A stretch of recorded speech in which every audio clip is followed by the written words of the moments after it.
Kung isang araw, marinig mo ang sarili mong anak na pinaplano ang iyong kamatayan para makuha ang mana, ano ang gagawin mo? Uyak? Mawawalan nag-apagasa? O mananahimik? At gagante? Pinili ni Elena ang huling pagpipilian. Bagamat itinuring siyang isang matandang walang kwenta, lihim siyang nag-record, nangalap ebidensya, at isinadula ang pinakadakilang pag-arte ang kanyang buhay. Ito ang sagupaan sa pagitan ngang kasakimang walang kahihiyan at karunungang hindi kumukupas. Nang inakala ng masakim na sila ang sumusulat ng katapusan, hindi nila alam na si Elena pala ang maglalagay ng huling tuldok. Hindi na niya magagamit ang perang iyon. Humalahak ang manugang ko sa hapagkainan. Kinabukasan, iniwan ko ang lahat ng aking 50,750 milyon sa asawa ng kapatid niya, ang kaysa isang taong kumukumusta sa akin. Umulan noong gabing napagtanto kong may expiration date na pala ang buhay ko. Hindi isinulat ng Diyos, kundi ng sarili kong kadugo. Marahang itinulak ng hangin ang nga bintana. Iyon ang uri ng ulan na hindi bumubuhos, ngunit nagtatagal na parang may alam na hindi mo alam. Nakahiga ako sa aking silid, patay ang ilaw, balot ng kumot hanggang sa aking baba, nakukunwaring tulog. Sa aking edad, ang pananahimik ang iyong tanging sandata. At nung gabing iyon, ibinigay nito sa akin ang lahat. Nasa kusina sila, ang anak kong si Thomas, at ang asawa niyang si Clarice. Narinig ko ang pagbukas ng pintong ref, ang pag-ingay ng magabaso. Pagkatapos ay dumating ang magasalita, simple, banayad, nakamamatay. Hindi na niya magagamit ang parang iyon. Ang boses ni Clarice, kalmado, may tiwala sa sarili, malupit, pinigil ko ang aking hininga. Kumuyom ang aking madaliri sa gilid ng kumot, ang puso ko'y kumakabog sa aking mga tadyang na parang ibong nakakulong. Hindi agad sumagot si Thomas. Pagkatapos ay naging mahina at nag-alilangan ang kanyang boses. Sigurado ka ba rito? Tumingin si Clarice. Thomas, humihina na ang puso niya. Bumalik na ang kanser. Halos hindi na siya kumakain. Natutulog siya ng blas na oras sa isang araw. Para saan pa niya eksaktong ginagamit ang retirement account na iyon? Sa kanyang libingan, isang saglit na katahimikan. Pagkatapos ay idinakdak niya na halos parang biro. Kung mamatay siya sa bahay, ipakremate natin agad. Walang autopsy. Malinis. Natuyo ang aking bibig. Ang babaeng dati kong tinawag na manugang, na pinakain, ipinagtanggol, at pinatira ko, ay pinaplano ang aking kamatayan na parang isang spreadsheet. Walang luha, walang pakakasala, puro logistika lamang. Nasa pangalan ko ang polisa, pagpapatuloy niya. Dala 40 milyon na tax-free. Kailangan lang nating papirmahin siya sa hospice waiver. Kapag nagawa na niya iyon, tapos na. Mabilis at malinis. Bumuntong hininga si Thomas. Hindi siya nagsabi nga, oh, ngunit hindi rin siya nagsabi nga hindi. Nanatili akong hindi gumagalaw sa kama sa loop ngang halos isang oras matapos silang umalis sa kusina. Nang sigurado na akong natutulog na sila, umupo ako at inilagay ang parehong paa sa sahig. Tumila na ang ulan. Ang tanging naririnig ko ay ang tunog ng orasan sa pasilyo. Binuksan ko ang aking drawer at kinuha ang isang lumang kahon ng kwintas. Sa loob ay may isang pilak na loket. Ibinigay ito sa akin ng yumaong kong asawa 20 taon na ang nakalilipas. Nagpakabit siya ng voice recorder dito bilang isang biro. Palagi niyang sinasabi, kung ako ang maunang mamatay, ay record mo ang nasismis para sa akin. Ngayong gabi, natupad ang kanyang hiling. Pinindot ko ang nakatagong buton at pinakinggan muli ang recording. Bawat salita, bawat pantik, kinopya ko ang file sa aking lumang laptop, 2 beses kong naisave. Nanginginig ang aking makamay habang isinasara ko ang takip. Naupo ako sa katahimikan, nakatitik sa dilim. Alam ko,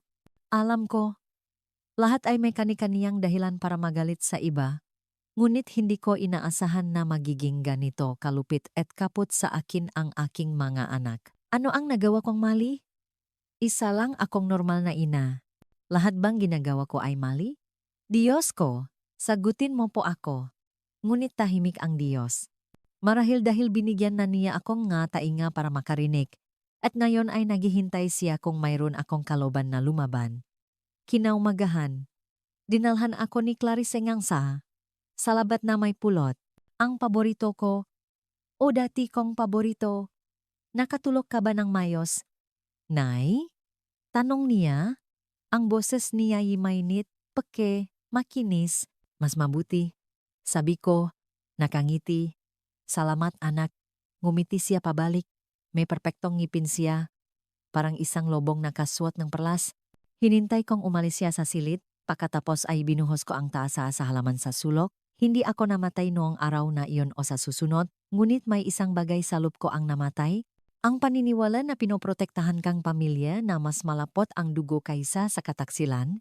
Ang ilusyon na iyon ay nawala na. At ang pumalit dito ay isang bagay na mas malami, mas matalino, mas matiyaga. Gusto ni Clarice na mamatay ako ng tahimik. Kaya nagpasya akong mabuhay ng maingay sa katahimikan. 2 linggo pagkatapos ngang gabing iyon, ang gabing narinig ko ang sarili kong anak at ang kanyang asawa na nagbubulungan tungkol sa aking kamatayan na parang isang bagay sa spreadsheet. Nagpa-check up ako. Ang uring appointment na dati kong pinupuntahan ng maisa, ngunit ngayon ay iginit ni Clarice na ihatid ako. Para sa iyong kaligtasan, sabi niya na maingiting hindi umabot sa kanyang mamata. Hindi siya pumasok sa loob, siyempre. Inihatid lang ako sa pinto at pinaalalahanan akong banggitin ang anumang nga bagong sintomas na parang dinadala niya ang kanyang sasakyan sa isang mekaniko. Naupo ako sa puting silid. Ang hangin ay sobrang lamig na tumatagos sa aking manggas at naghintay. Mabait ang nurse. Tinanong niya ako tungkol sa aking tulok, gana sa pagkain at antas ng enerhiya. Sinabi ko sa kanya ang kaya ko. Ang ilan dito ay toto. Ang ilan ay hindi ko pa nasasabi sa sarili ko. Pagkatapos ay pumasok ang doktor dala ang aking sart. Hindi siya agad tumingala, alam ko kung ano ang ibig sabihin nun. Bumalik ang kanser, sabi niya sa wakas. Naagapan natin ito, ngunit agresibo. Kakailanganin nating magsimulang ang paggamot sa lalong madaling panahon kung gusto mong labanan ito. Ang salitang ko ngay nanatili sa silid na parang usok. Tahimik akong tumango. Hindi ako umiyak. Hindi ako nagtanong kung gaano katagal. Nakaroon na akong kanser dati. Alam ko ang sayaw. Alam ko rin na sa pagkakataong ito, hindi lang ako laban sa sakit. Ako ito laban sa mga taong nasa ilalim na aking bubong. Pagbalik ko sa sasakyan, humuhuni si Clarice kasabayang radyo. OPM pa. Hindi siya nagtanong tungkol sa diagnosis, tiningnan lang ako sa rearview mirror at sinabing, "Gutom ka?" "Hindi," bulong ko. "Mabuti," sabi niya. "Magluluto ako ng sopas ngayong gabi." Pagdating namin sa bahay, nanatili ako sandali sa may pintuan. Tinitigan ko ang larawan ng pamilya sa dingding. Ang araw ngang aking kasal. Si Tomas nung sanggol pa. Pasko 3 taon na ang nakalilipas. Ang huli kung saan lahat ay nakunwaring nakmamalasakit. Dumaan si Clarice sa akin. Tinatanggal ang kanyang guwantes. "Magpahinga ka na," sabi niya. "Mukha kang pagod." Kinagabihan, naupo ako sa mesa sa kusina, nanginginig ang gakamay, at bumulong. "Clarice," lumingon siya. Hinahalo ang kanyang kaldero sa kalan. Ang kanser, bumalik na. Huminto siya sandali, nakatalikot sa akin. Nagpatuloy ako, ang boses ko'y mas mahina pa sa isang hininga. "Tutulungan mo ba ako? Tulungan mo lang akong magpagamot." Wala na akong ibang malalapitan. Dahan-dahan siyang lumingon, hawak pa rin ang sandok, ang kanyang manggalabi ay nakangiti. Hindi mainit, hindi malupit, kontrolado. "Kung may kanser ka," sabi niya, papalapit sa akin. "Siguro panahon ng humimlay ka kasama ng mauwot." Kumurap ako. Akala ko nakamali ako ng dinig, ngunit lumapit siya, masyadong malapit, at sinabi itong muli, mas mabagal, "Gumapang ka na sa libingan kasama ng ngauwot." Nanigas ako. Kumukulo ang sopas sa likod niya, na parang may buhay. Kumuha siyang isang silya sa tabi ko at naupo. Nakadekwatro. Ang sandok ay nakapatong sa kanyang kandungan. "Ibinigay mo ang iyong buhay sa pamilyang ito. Nagsakripisyo ka. Nagtrabaho ka. Namuhay ka ng matipid. At para saan? Para sa amin, di ba?" Hindi ako sumagot, hindi ko kaya. Tumango siya sa sarili. "Well, congratulations. Nagtagumpay ka." Nakayos na ang lahat. Ang iyong maipon, ang iyong insurance, ang iyong retirement account, lahat ay mayos nang nailipat. Ang iyong halaga, nay, ay kumpleto na. Clarice, bulong ko. Itinaas niya ang isang kamay. Hindi, makinig ka lang. Kalmado ang kanyang boses, na parang nagbabasa siya ngang isang kwento bago matulog. Iniisip mong nga halimaw kami, ngunit praktikal lang kami. Hindi ka na isang investment, isa ka ng conclusion. At hindi ako gagastos ng milyon-milyon sa kemo para sa isang naghihingalong babay na hindi na makaakyat ng hagdan. Nanggilit ang luha sa aking mga mata, ngunit tumanggi akong hayaan silang mahulog. At alam mo ba, idinagdag niya na may maliit at nakakatuwang pagtangong ang kanyang ulo. Pinirmahan mo na ang mapapeles ng DNR noong nakaraang taon. Tandaan mo yung maliit na tumpok ng garutin na dokumento na pinapirmahan ko sa iyo noong masama ang iyong rayuma? Nanikip ang aking dip-dip. Tumayo siya, inayos ang kanyang blusa, at bumalik sa kalan. Hindi mo kailangang mag-alala sa kahit ano. Nay, kumain ka lang, matulog, at huwag mo nang gawing madrama. Walang may gustong mahabang paalam. Nanatili akong nakaupo sa mesa matagal na pagkatapos niyang umalis sa kusina. Nakatiklop ang aking makamay, tuyo ang aking bibig. Tinitigan ko ang sopas, naamoy ang amoy ng manok at bawang, naalala kung paano ko ito dati ginagawa para kay Thomas kapag may sakit siya. Ngayon, ginagawa ito para sa akin, ng isang babaeng umaasang ito na ang aking huling hapunan. Pumunta ako sa aking silid at isinara ang pinto. Hindi ako nanalangin noong gabing iyon. Nagplano ako. At habang nakahiga ako sa kama, dilat ang mga mata sa dilim, sinimulan kong balikan ang bawat sandali mula sa nakaraang 2 taon. Naalala ko ang araw na iginiit ni Clarice na pirmahan ko ang isang tumpok na maarutin na papeles. Ngumiti siya ng matamis habang isinusulat ko ang aking pangalan nang hindi binabasa. Isa ay isang power of attorney. Ang isa pa ay tahimik na naglilista sa kanya bilang benepisyaryo sa aking insurance. Hindi ko kailanman kinuwestiyon iyon, isa lamang itong ordinaryong gawain. Ngunit ngayon alam ko na inihahanda na niya ang mesa para sa aking pagkawala bago pa man bumalik ang kanser. Ang pagtulak para sa isang joint account. Ang tumatawang komento noong nakaraang Pasko. Swerte mo at pinapanatili ka namin. Para kang isang naglalakat na mana. Tumawa rin ako. Ngayon naiintindihan ko na kung ano ang ibig niyang sabihin. Kinaumagahan, puro ngiti na naman si Clarice. Dinalhan akong kape sa kama. Banayat na kape, ayon sa gusto ko. Isinuksok pa niya ang isang napkin sa aking kuwelyo at tinawag akong Reyna Elena. Malaking araw, sabi niya. Ang unang araw ng iyong pamamahinga. Hindi ko ginalaw ang kape, ngumiti lang. Dahil alam kong hindi sila naghihintay na patayin akong kanser. Pinabibilis nila ito. Isang linggo matapos sabihin sa akin ni Clarice na mas mahalaga akong patay kaysa buhay, nakbago siya. Hindi ang kanyang puso, kundi ang kanyang paugali. Bigla, naging matamis siya, maalaga, matulungin, na parang naalala niyang may ginagampanan siyang papel sa isang dula at bumalik sa kanyang karakter. Sinimulan niya akong ipagluto ng almusal. Mainit, may lasa, balanse, malalambot na pagkain para sa iyong panunaw. Sasabihin niya na may ngiti, mga sopas, smoothies, lugaw na may pulot. Dinalhan niya akong kape, hindi masyadong mainit. Saan na may lemon eksaktong 3:00 ng hapon. Gatas na may nutmeg gabi-gabi para sa pagtulog. Sinimulan niya akong tawaging Nay muli. Alam na alam ko ang pegarte. Ginawa ko rin iyon nung kasal ako sa isang lalaking sinasaktan ako sa pamamagitan ng katahimikan at control. Alam ko kung ano ang hitsurang lason kapag nakasuot itong perlas. At nakunwari pa rin akong hindi napapansin. Salamat anak, ibubulong ko. Sumisipsip ng sapat lang para hindi maginala, ibinubuhos ang natitira sa pasongang orkidyas kapag umalis na siya sa silid. Ngunit kahit iyon ay hindi sapat. Sa loob ng ilang araw, ang katawan ko ay kumalaban sa akin. Nahihilo ako. Ang dibdib ko ay kumakabog sa kakaibang ritmo. Ang aking mga kamay ay patuloy na nanginginig. Hindi ko kayang panatilihin ang pagkain. Ang aking bituka ay naglalabas ng walang babala. Minsan, nahimatay ako habang nagtutuping labada. Nagising ako sa sahig na si Clarice ay nakatitik sa akin. Oh, Nay, sabi niya, lumuhod sa tabi ko na may basang tela. Dahil lang yan sa stress, kailangan mo lang magpahinga.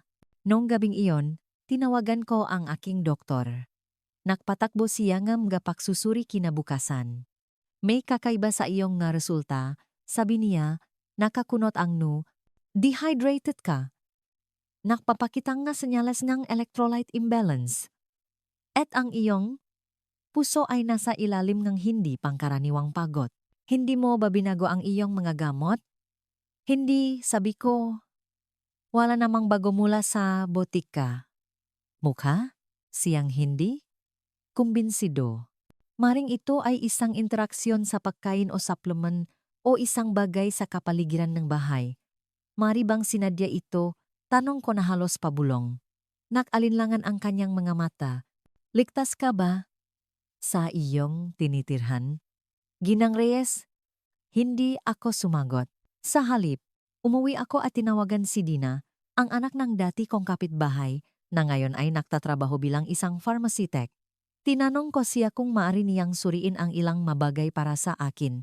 Walang tanong, oo, hindi lang. Sinabi niyang, o, kinaumagahan. Ginawan ako ni Clarice ng salabat. Nilagyan niya itong kanila sa ibabaw, tulad ng dati kong ginagawa para kay Tomas kapag may sipon siya. Ibinuhos ko ito sa isang sterile na plastic vial nang umalis siya at nilagyan ng label na saan ng Martes. 80 Newton U. Nung gabing iyon, itinago ko ang sopas na dinala niya sa akin. Isinara ko rin ito. Sopas ng Martes 6 gram. Sa pagtatapos ng linggo, mayroon akong 6 na sample. Sopas, gatas, yogurt, parfait, smoothie at isang polvoron. Wala kong kinaisam gayon. Nung Sabado ngang umaga, iniabot ko ang bag ng mga sample sa asawa ni Dina sa paradahan ng simbahan. Nakasiksik sa loob ng isang kahon ng galumang libro nganta. Tumango siya ng isang beses at umalis ng walang salita. Pagkaraan ng 3 araw, tinawagan ako ni Dina. Aling Elena, sabi niya, hindi ko alam kung sino ang nagluluto para sa iyo. Pero itigil mo na ang pagkain nito. Ano ang nahanap mo? Mataas na dosis na furosemide sa 3 samga sample. Isa itong loop diuretic. Maari itong magdulot ng dehydration, pagpalyangang puso, pagkalito, at kahit kamatayan kung hindi gagamitin ng tama. Mayroon ding zolpidem sa gatas. Isa itong malakas na pampatulog. Reseta lang ang kailangan. Napapikit ako. Sinusubukan, niya akong patayin ng dahan-dahan. Bulong ko. Hindi sumagot si Dina. Hindi na kailangan.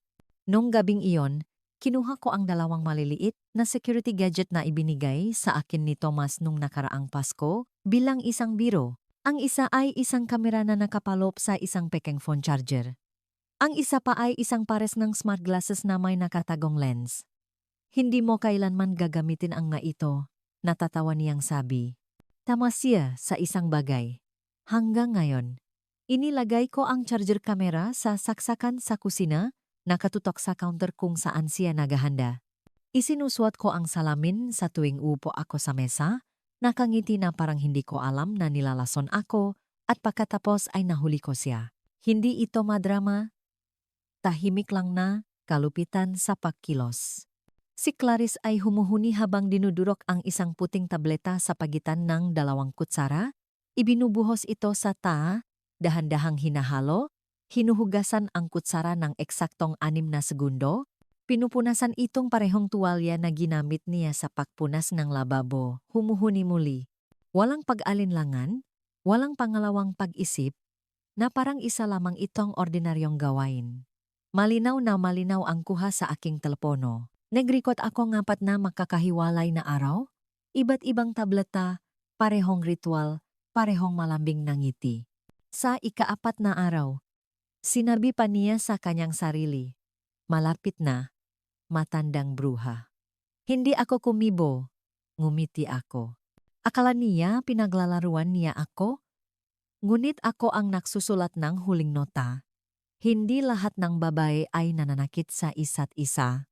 Ang ilan ay simpleng naaalala. May isang babae, isang liwanag sa lahat ng kapangitang ito na walang dahilan para tulungan ako. Walang obligasyon, walang dugong ugnayan, kundi kabutihan lamang. Ang pangalan niya ay Laya. Si Laya ay ang dating asawang kuya ni Clarice na si Henry. Ang taong ipinapalagay ngang lahat sa kanilang pamilya na hindi umiral nang mahiwalay sila. Iyang baw na yan, minsang tinawag siya ni Clarice, hindi alam na nakatayo ako sa malapit. 10 taon ng kasal at kahit isang pakalaglag ay wala, isang walang silbing butas lang. Wala akong sinabi noon. Itinago ko lang ito. Isa pang malupit na pangungusap mula sa isang babaeng isinusuot ang kalupitan na parang pabango, mahinahon ngunit nananatili. Ngunit naalala ko dahil si Laya ang kaisa-isang taong dumalaw sa akin pagkatapos ng una kong tsemo. Hindi si Thomas, hindi si Clarice, kahit isang kaibigan mula sa simbahan, siya lang. Dumating siya na may dalang Tupperware ng lutong bahay na tinola.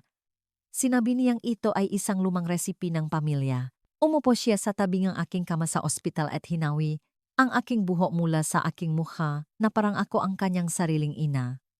Halos hindi kami makakilala. Ngunit hindi iyon mahalaga. Tinanong ko siya kung bakit siya dumating.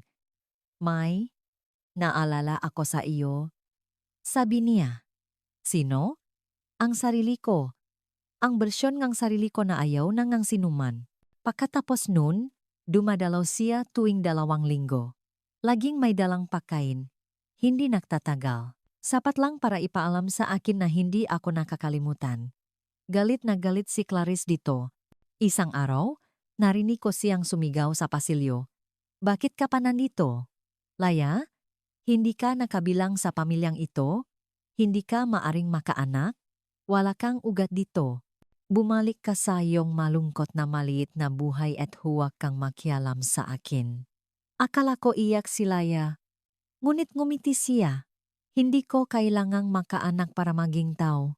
Pero ikaw, sana hindi ka maging isang ina. Sisirain mo lang ang lahat ng mahahawakan mo. Ibinagsak ni Clarice ang pinto. Nung gabing iyon, umiyak ako hindi para sa aking sarili, kundi para kay Laya. Para sa paraan ng pakdura ng mundo sa mga babaeng hindi kayang magbigay ng gusto nito nga sanggol, kita, katahimikan. At naisip ko, siya ay itinapon dahil sa hindi pakbibigay ng buhay.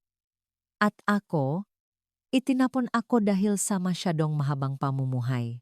Hindi lang ga ako gusto ni Clarice na mawala. Gusto niya akong geburahin. Ngunit si Laya, naalala niya ako. Kahit ngayon, 2 taon na ang nakalipas mula sa pagbisitang iyon sa ospital, nagpapadala pa rin siya ng postcard. Minsan sa ilang buwan, walang written address, puro malambot na maliliit na mensahe sa kulot na asul na tinta. Iniis kita, sana matigas pa rin ang ulo mo, mas mabuti ang buhay kaysa maganda. Mas malaki ang kahulugan ng nga ito kaysa sa alam ng sinuman, nang sinimulan kong buuin ang aking pagtakas, ang aking paghihiganti, ang aking katarungan. Si Laya ang pumasok sa isip ko. Hindi dahil gusto ko siyang isali. Hindi ko kailanman gustong kalatkarin siya sa bagyong ito, ngunit dahil naalala ko ang isang bagay na sinabi niya sa akin noon. Kung kailangan mo ang isang kaibigan, hindi ako mahirap hanapin. Hindi na lang ako naghihintay ng maimbitasyon. Kaya, maingat at tahimik akong nakipag-ugnayan. Nagpadala ako ng isang liham, walang detalye. Isang tanong lang. Naniniwala ka pa ba na ang mataong tulad natin ay maaring manalo? Pakaraan ngang 3 linggo, dumating ang isang pakete. Sa loob ay isang burner phone, isang USB drive, at isang tala. Oh, hayaan mo akong tumulong. Hinawakan ko ang maliit na teleponong, iyon na parang isang lifeline. At marahil ito nga, dahil gaano man kaingat ang aking pagpaplano, gaano man karaming mga video ang aking na-record o ma-sample na nakolekta, laging may panganib na walang maniniwala sa akin. Ngunit kasama si Laya, mayroon akong isang taong naniwala na sa akin nung wala akong mayaalok. Isang taong nakakita sa mabagal na kamatayan na kinakaharap, ngam nga babaeng tulad namin araw-araw. Hindi mula sa sakit, kundi mula sa pagiging invisible. At bigla, hindi na lang ako nabubuhay. Lumalaban na ako. Marami kang matututunan kapag nakukunwari kang tanga. Gusto ni Clarice na isipin na siya ang pinakamatalino sa silid? Iyon ang kanyang pagkakamali. Ang kanyang kayabangan ay nadulot sa kanya ang kapabayaan. Kaya, binigyan ko siyang pagganap ng kanyang buhay. Sinimulan kong kalimutan ang nga bagay. Maliliit na bagay noong una. Mga pangalan, ang petsa, kung ano ang almusal ko. Tuwang-tuwa siya rito. Naku, nagiging ulyanin na si nanay. Sabi niya kay Thomas isang umaga, sapat na malakas para marinig ko sa ventilasyon. Malapit na, hindi na natin kakailanganin ng hospice. Isang mattress cover at isang pala na lang. Tumawa siya. Ngumiti ako sa aking silid. Araw-araw, iniisip niyang papalapit ako sa dulo. Araw-araw, nagiging mas matalas ako, mas tumpak. Ginamit ko ang burner phone na ibinigay sa akin ni Laya para make record ng oras ng magabagong audio. Si Clarice sa telepono na nagsasabing, dagdagan mo ang gamot niya, isang gabi lang at magiging malaya na tayo. Sa isa pang pagkakataon, bumubulong kay Thomas, alam mo ba kung gaano katagal bago huminto ang pakibot ng isang katawan pagkatapos tumigil ang puso? Ngunit hindi sapat na mahuli sila, kailangan kong talunin sila, at nangangahulugan iyon ng pagbawi sa kung ano ang sinusubukan nilang nakawin. Kaya tinawagan ko ang dati kong abogado, si Ati Sandoval. 5 taon na niya akong hindi nakikita. Akala niya patay na ako.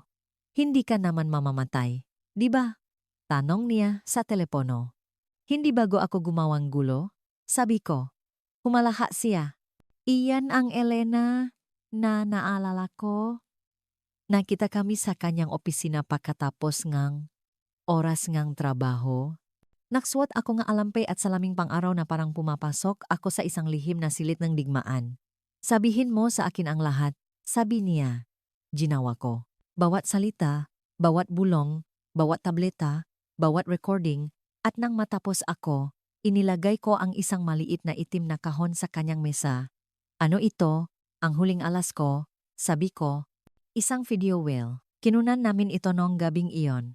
Walang script, walang edit, ako lang, malinaw ang mata, sadya, kalmado. Naupo ako sa harap ng kamera at sinabing, ang pangalan ko ay Elena Reyes. Nasa tamang pag-isip at katawan ako.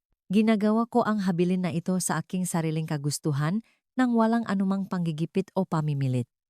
Lahat ng pag-ari ko, bawat sentimo nito, ang aking bahay, ang aking mastok, ang aking maipon, ang aking retirement, ang ma-share ng, yumaong kong asawa, 2,750 milyon sa kabuuan. Iiwan ko sa isang tao, si Laya de Guzman. Tuminjin ako diretso sa lente. Hindi siya pamilya sa dugo, ngunit siya ay pamilya sa pag-aruga. Ang kaysa isang taong kumusta sa akin noong may sakit ako. Ang kaysa isang hindi humingi ngang anuman, hindi umasa ngang anuman, ngunit nakbigay ngang lahat. Huminga ako ng malalim. Sumang-ayon siyang gamitin ang ari-arian para lumihang isang pundasyon na nakpoprotekta sa mga matatanda mula sa pang-abuso pinansyal, emosyonal, medikal. Ang prinsipal ay hindi kailanman gagalawin. Tanging ang interes lamang ang magpopondo sa mga serbisyo, tulong legal, at tirahan para sa mga biktima na tulad ko. Pagkatapos ay sumulong ako sa sinumang susubok na kuwestiyunin ito. Alamin ninyo ito. Mayroon akong ebidensya. Audio, video, mga pirma, mga ulat sa laboratorio. Kung hahamunin ninyo ang habilin na ito, lahat ay isa sa publiko. Ninotaryo ito ni Ati Sandoval, isinampa, at itinago. Umuwi ako, nginisyan si Clarice, at tinanong kung Miyerkules ba. Tumawa siya. Hindi, Nay. Bayernes ngayon. Ay, sabi ko, nang matamis. Ang ulyanin ko talaga. Sinimulan kong humingi ng mainit na gatas gabi-gabi. Dinadala niya ito tulad ngang dati. May droga pa rin, mapanganib pa rin, ngunit nakunwari akong iniinom ito. Tuwing umaga, nakakalimutan kong ginawa niya iyon. Nagsimula siyang magsalita ng mas hayagan. Sinasabi ang nga bagay na hindi niya kailanman isusugal nun. Malapit na siyang mamatay. Narinig kong sabi niya kay Thomas, tinaasan ko ang dosis kagabi. 1 linggo na lang siguro. Tinanong siya ni Thomas kung ligtas ba iyon. Wala akong pakialam, sabi niya. Matagal na tayong naghintay. Kung mamatay siya sa banip, ipakremate natin at sabihing stroke. Walang magche-check. Sino ang may pakialam sa isang ulyanin na mata ng babae? Na-record ko lahat. Tinulungan ako ni Laya na i-backup ito sa 4 na lugar. 2 USB, 1 cloud folder, 1 safety deposit box. Araw-araw, nakunwari akong nanghihina. Araw-araw lalong lumalakas ang loob ni Clarice. At gabi-gabi, nakaupo ako sa aking silid na napapaligiran ng folder, file, at tahimik na galit, nagbubuang isang kaso hindi lang para manalo, kundi para ibaon sila. Hindi sa lupa. Sa katotohanan. Nay, sabi ni Clarice isang umaga na sobrang saya. Kailangan mong pahinga. Itinaas ko ang isang kilay. Ang kutsara ay nakahinto sa aking malamig na oatmeal. Pahinga. Isang weekend getaway. Ikaw lang at ang kalikasan. Ngumiti siya. Walang stress, walang ingay. Isa itong top tier na detox resort. Napaka-eksklusibo. Ang salitang detox ay tumunok sa aking ulo na parang isang babala. Ngunit itinuan ko ang aking ulo at nagtanong, hindi ba't mahal iyan?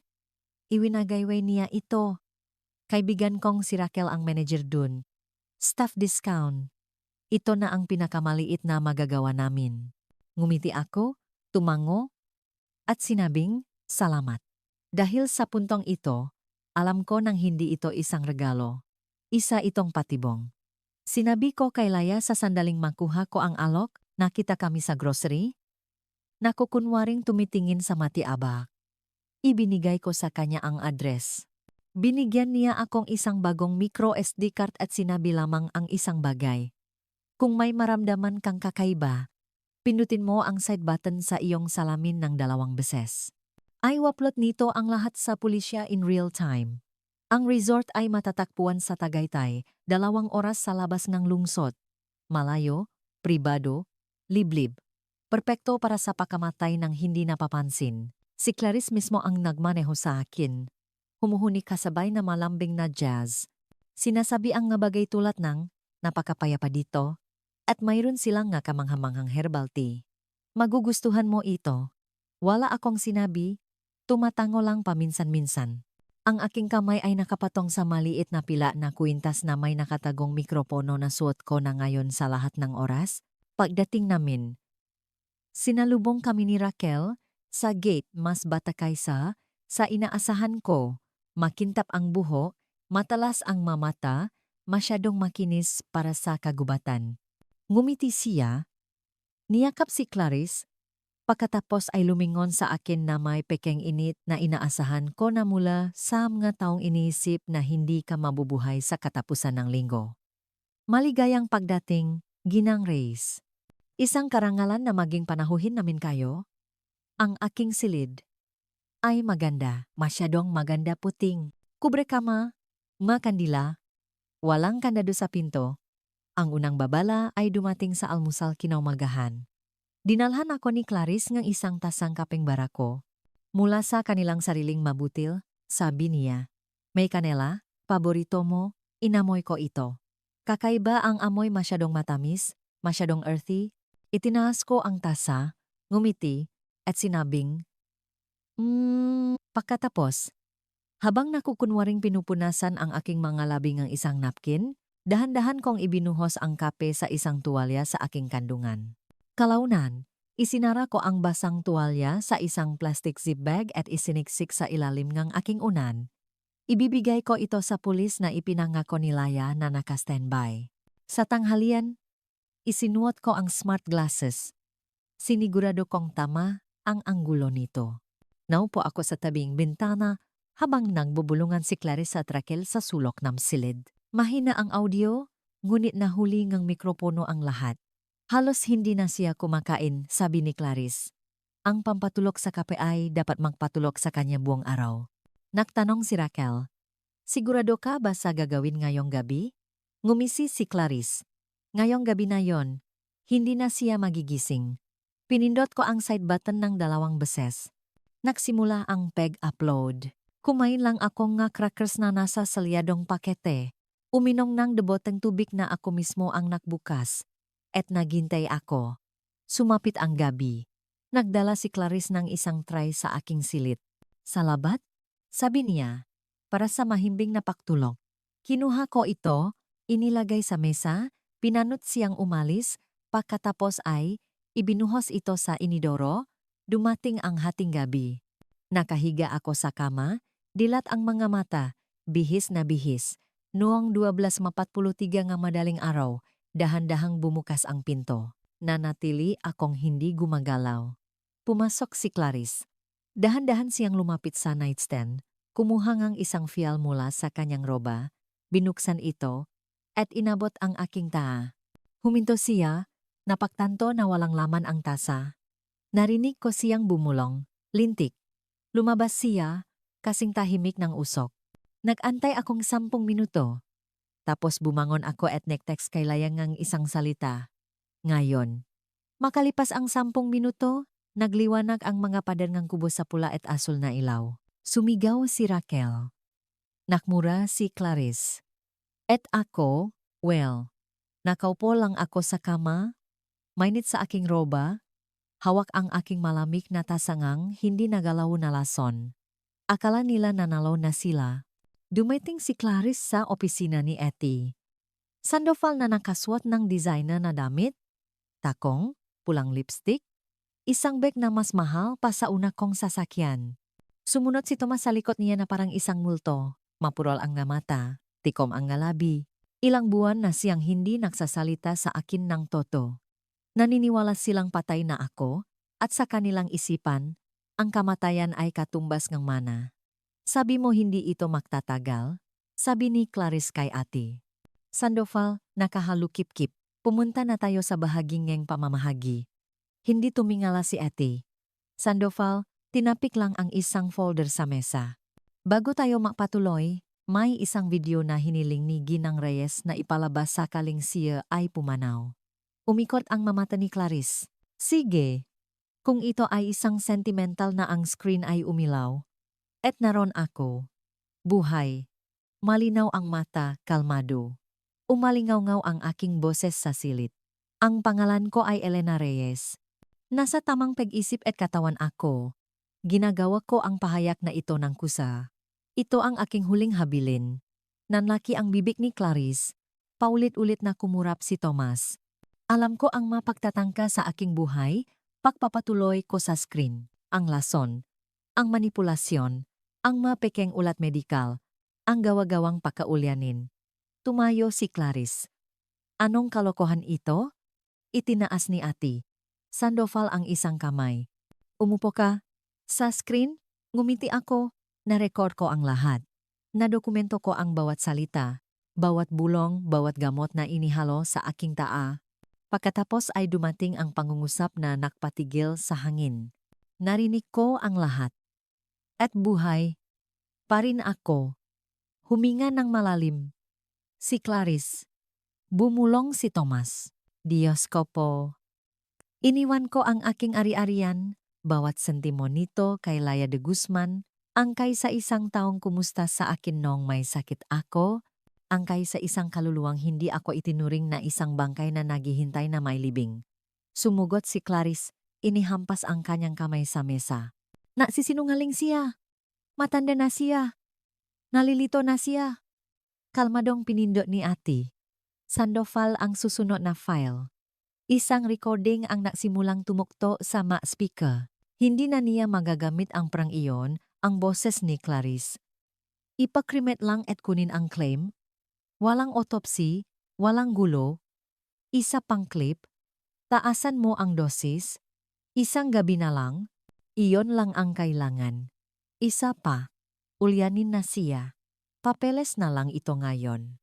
Ipinatong ni Tomas ang kanyang ulo sa kanyang mga kamay. Namutla si Clarice. Dahan-dahang tumango si Etty. Sandoval. Ang audio na ito ay authenticated, verified, watermarked, at may backup. Maari ka nang umalis kasama ang iyong pitaka, Ginang, Iyon lang ang karapatan mo. Sa labas, alam ng mundo, paglabas nila sa pasilyo, lumabas ang unang alon ng nga headline. Plano ang pagpatay ng manugang, nahuli sa tape. Pang-abuso sa nakatatanda at isang ka-50 milyong habilin. Ang biyudang naisahan sila. Katarungan, hatid ngang salamin ni Lola. Paulit-ulit itong ipinalabas sa mga istasyon ng balita. Ang aking boses, ang aking muha, ang tahimik na paghihiganti ngang isang babaeng tumangging mamatay ng tahimik. Kumulo ang galit ng publiko. Nag-alap ang manetwork sa mga taong humihingi ngang nga kaso. Reforma, pangangasiwa. Nakipag-ugnayan ang mga advocacy group kay Laya. Pinupuri siya para sa pundasyong binuo namin sa aking pangalan. Ngunit ang pinakamagandang sandali noong gabing iyon live sa pambansang telebisyon, isang news anchor ang nagpatuktok ng aking nahuling salita mula sa video wheel. Hindi ako nakikita sa sarili kong tahanan. Ngunit ang katotohanan ay may lakas ng boses na hindi kayang patahimikin ng sinuman. Pinili ko ang kabutihan kaysa sa dugo. At sa huli, hindi ako nawalan ng pamilya. Nakahanap ako ng isa. Ilang buwan na ang lumipas mula ng buong kabutihang loop na nagpasya ang mundo na patay na ako. Nagmamasid ako mula sa katahimikan. Sa halip ng mga panayam o mga mukha sa screen, mayroon lamang mga kwentong gawa sa mga salita. Wala akong presensya sa press, walang mga kamera, walang kuryosidad. Nabubuhay ako ngayon bilang isang bulong, bilang isang alaala na pinag-aralan ng isang tao. At iyon, naniniwala ako, ang pinakakasiyasiyang paghihiganti.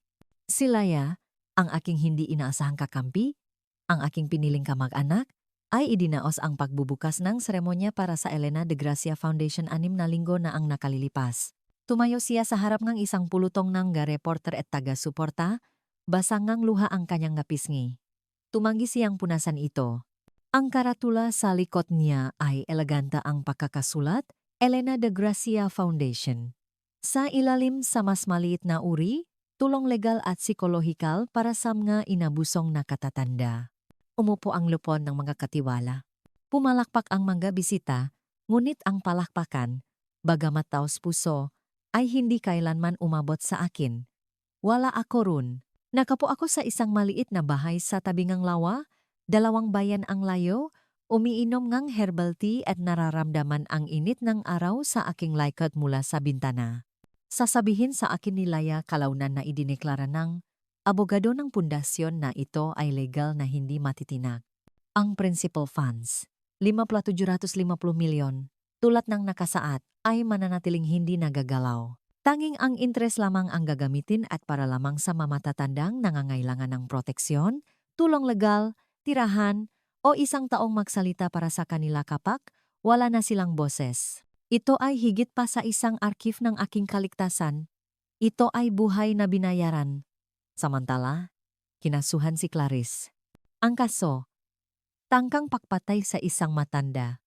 Kasama sa kanyang makondisyon sa piyansa ang isang 5 taong injunction, walang kontak sa sinumang higit sa 60. Nawala sa kanya ang bawat kontak, bawat kaibigan na dating tumatawag sa kanyang kaakit-akit. Ang kanyang pangalan ay naging isang babala. Naglaho ang ngaalok sa trabaho. Lumipat siya sa isang murang apartment na malayo sa mga lugar kung saan dati siyang hinahangaan sa paghuhos ng nga party. Ang malarawan ng kanyang matatalim na matalaban sa mga blangkong pader ay kumalat online. Nagdagdag ang matao ng makomento tulad ng nangako siyang alagaan ang kanyang biyenan, ngayon ay tumatawa siya tungkol sa pagkremate sa kanya para sa mana. Ang ganoong uri ng kamandak ay hindi kailanman nawala. Nagdusa rin si Thomas. Kahit na hindi siya nagbigay ng tableta o nagsara ng nga kurtina, kasapwat siya sa pamamagitan ng katahimikan at sapat na iyon. Nawalan siya ngang trabaho matapos ihayang ngang isang background check ang audio. Nawalan siya ngang kustodiya sa kanyang anak. Napagpasyahan ng korte na ang isang lalaking hinahayaan ang posibleng pagpatay sa kanyang ina para sa praay hindi mapagkakatiwalaan sa kaligtasan ng isang bata. Ang bata ay tumira sa kanyang tiyahin sa ibang probinsya. Si Thomas ngayon ay gumagawa ng mga kakaibang trabaho, wala sama ito ang may pensyon. Wala sama ito ang nangangako ngang higit sa ilang buwan ng seguridad. Nakpalit ng makandado ang kanilang makapitbahay, nakpikit sa kanilang makatahanan. Ang social media ay isang kontinenteng panlalait. Nakunwari silang mahal siya, sabi nga isang viral video caption, pagkatapos ay hinintay siyang mamatay para mabuhay sila. Walang simbahan ang papayag na pumasok si Clarice. Pinaalis si Thomas sa kanyang sports team. Ang kanilang bahay, na dating malinis, ngayon ay nakatayo ng walang laman habang sinusubukan nilang ibenta ito. Ipinapakitang nga larawan sa listing ang ngapunit na kurtina, isang mansang kape sa karpet, nga kasangkapang nakipon ng alikabok, patuloy na bumababa ang presyo. Hindi ako nanonood ng balita, ngunit naririnig ko ang nabagay na ito sa pamamagitan ng mga text ni Laya. Isang petsa dito, isang headline dun, isang tahimik na update, hindi para hiyain, kundi para patunayan na ang katarungan ay maaring dumating ng walang ingay. Hindi ko gusto ang spotlight. Gusto ko lang ang kapayapaan. Nakpadala ako ng isang huling pahayag sa press. Hindi isang video, hindi isang TV appearance, isang recorded soundbite lang na ipinalabas sa lokal at pambansang balita ng isang beses. Sinubukan nila akong patayin ng tahimik. Iniwan ko ang katahimikang iyon para marinig ng buong mundo. Pagkatapos nun, hiniling kong huwag akong hanapin ng sinuman. Lumayo ang makamera. Nakpatuloy ang mundo. At ngayong gabi, nakaupo ko sa aking sila sa tabing bintana.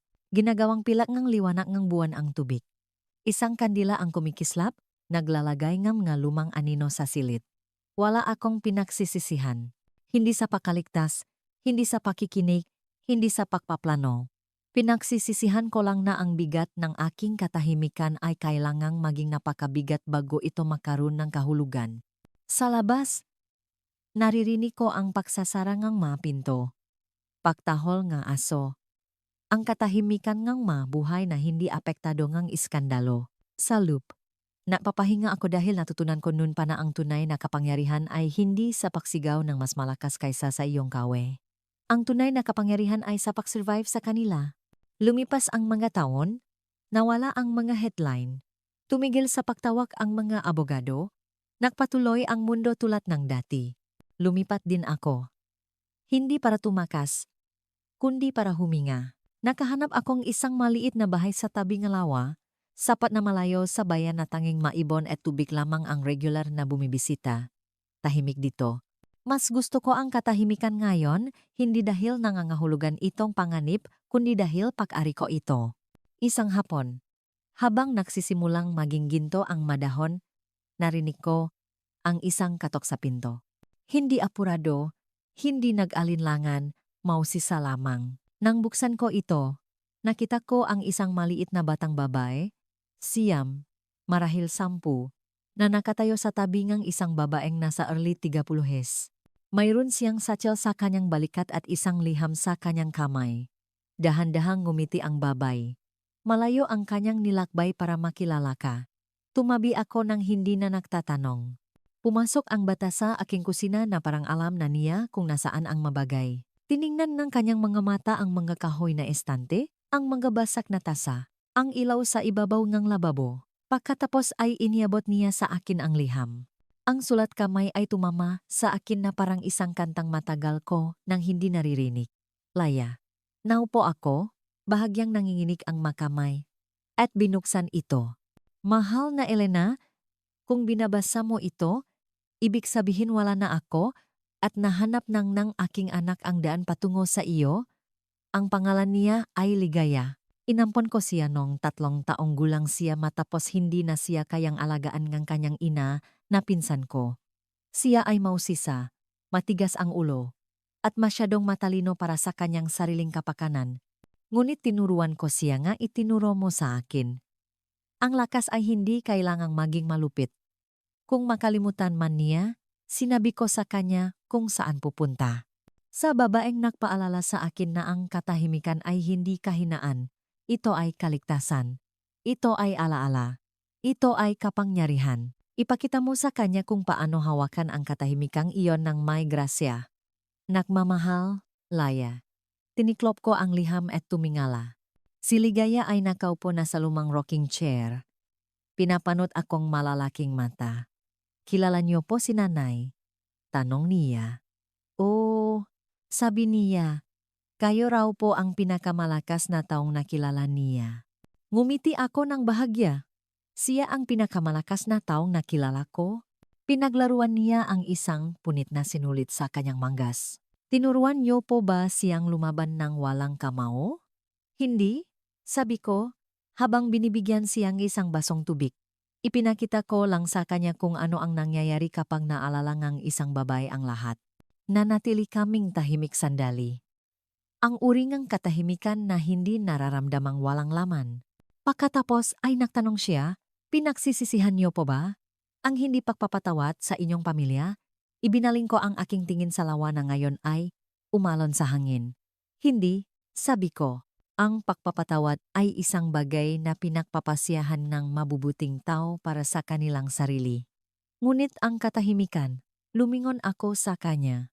Ang katahimikan ang nagpapatakot sa masasamang tao dahil nangangahulugan ito na nanonood pa rin tayo, naalala pa rin, narito pa rin.